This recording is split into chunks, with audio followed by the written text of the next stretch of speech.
5 million ipaagi sa DILG, 10 towns, but Ma'am Cecil adopted Pavia, so 12 towns and the city of Iloilo. So we implemented the proof of concept. Parallel to that, Sigog no longer just attend to the infrastructure.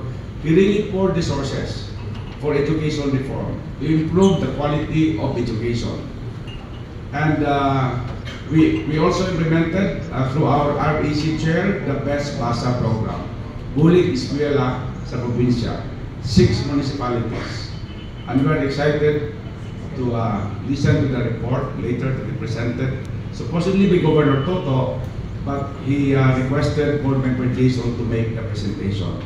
Governor Toto, while he is not here because he is right now at this moment meeting Secretary Amena Daman, and then like the mayors, he will have his NEO course tomorrow, the course for the newly or the re-elected governors.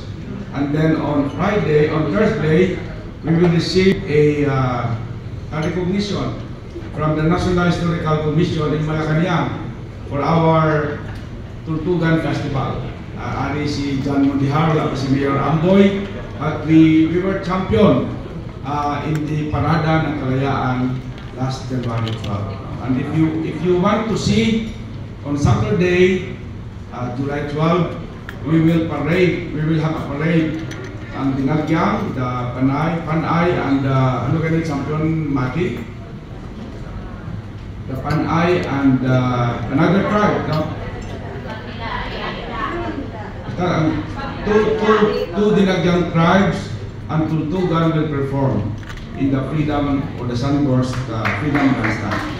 So, in behalf of Governor Toto, who is committed to sustain and expand this program, and we still have lots of money.